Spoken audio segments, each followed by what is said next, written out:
13. Bab. Hazreti İsa Merkezi ibodatxonadan chiqayotganda, shogirdlaridan biri uningga: "Ustoz, qarang, bu nima degan ko'rkam toshlar? Nima degan hayvatlik imoratlar?" dedi. Hazreti İsa uningga: "Sen bu hayvatlik imoratlarni ko'ryapsan. Bu yerdagi hamma narsa gumron qilindi. Hatto bir tal ul teshimi joyida qoldirilmaydi", dedi. Hazreti İsa Zaytun teg'ida markaziy ibodatxona tarafga qarab o'tirganda, Petrus, Yaqub, Yuhanna va Anderlar ostig'ina uningdan: "Bizga aytingchi, bu deganlaringiz qachon yuz berdi?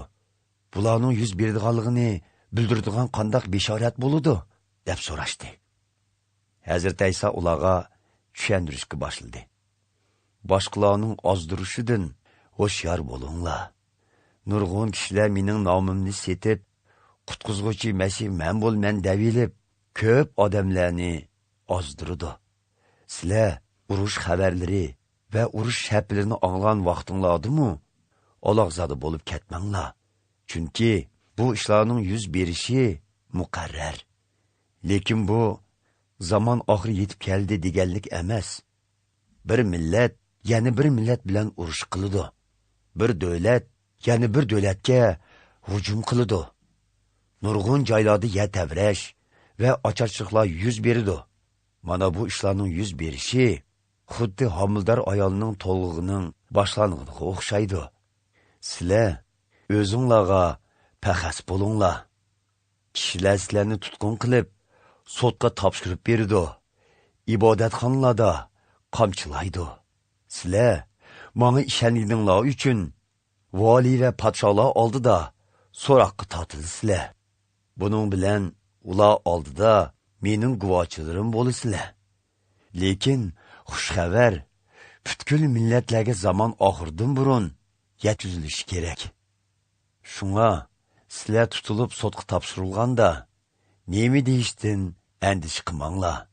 U chog'da sizlarga nima nisb etilsa, shuni danglar. Chunki so'zliguchi sizlar emas, muqaddas ruhdir. Qarindosh qarindishiga, ota bolasiga xoinlik qilib, ularni o'limga tutib beradi. Bolalarmi ota onasi bilan qarshilashib, ularni o'limga ishtiradi. Menga ishonganinglar uchun hamma odam sizlarga o'chmanlik qiladi. Lekin oxirgacha bardoshlik berganlar jazman qutqizildi. Yirginchlik vayron qiluvchining o'zi turishga tegishli bo'lmagan yerda tug'unini ko'gininglarda. Kitobxonlar bu so'zning ma'nosini tushunsin. Yahudiya o'lkasidagi aholilar tog'larga qochsin. O'gizidikilar uyidagi narsa keraklarini olmay qochsin. Etizlarda ishlayotganlarmi chopinini elishi uchun uyiga qaytmay qechib ketsin.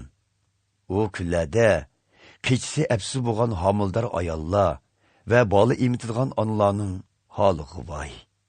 Bu voqealarning qishga to'g'ri kelib qolmasligi uchun duo qilinglar.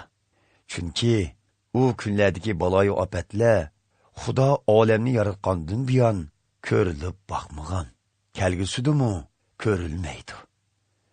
Parvardigor u kunlarni azaytmasidi, hech kim qutulolmaydi.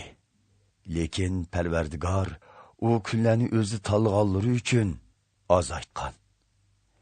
Agar u chog'da birislarga qaranglar, qutqizuvchi Masih bu yerda yoki qaranglar, Masih ana u yerda desa, ishonmanglar. Chunki soxta masihlar, soxta payg'ambarlar maydonga keladi. Agar mumkin bo'lsa-di, ular Xudo tanlaganlarni mo'jizalar va karomatlar bilan ozdirgan bo'ladi. Shuning uchun hoşyar bo'linglar. Men bularning hammasini aytish bilan sizlarni oldini ola ogohlantirib qo'ydim. U kunlardagi baloyi ofatlar o'tib ketgandan keyin quyosh qoriyib, oy yorug'liq bermas, yulduzlar osmondan to'kilib, osmon jismlari larziga kelar.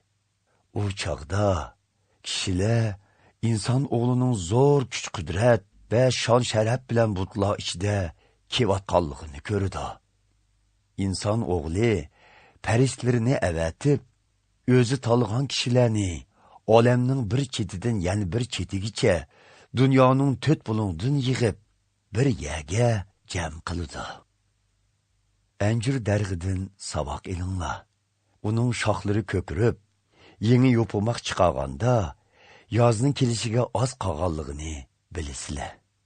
Xuddi shuningdek, men boyi degan alomatlarning yuz berayotganligini ko'rininglarda, Xudoning podshohligining eshik oldida, ya'ni namoyon bo'lish oldi turayotganligini bilinglar. Bilib qo'yinglarki, mana bu alomatlarning hammasi amalga oshirilmay turib, bu avlod kishilar olamdan o'tmaydi. Osmon zemin yo'qludi, biroq mening so'zlarim yo'qolmay, mangu inovatlik bo'ladi.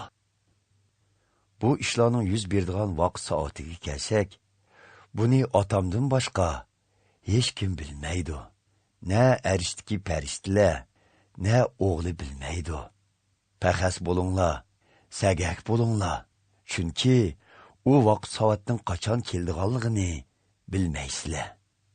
Bu safarga chiqmoqchi bo'lgan odamning ahvoliga o'xshaydi. U yo'lga chiqgan chog'da chakorlarning xizmat doirasini belgilab, ularning har biriga birdan vazifa topshirdi. Darvozadagi kuzatchigimi ho'shyor bo'lishni topilaydi. Shuningga o'xshash sizlarmi ho'shyor bo'linglar. Chunki uyning xo'jayinining keladigan vaqtining kashqurunmi, tun yerimimi, g'o'raz chilgan vaqtmi yoki sahar vaqtimi, uni bilolmaysizlar.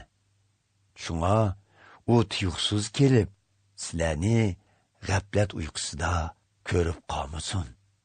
Sizlarga aytganlarimni hammaylanga aytaman. Ho'shyor bo'linglar.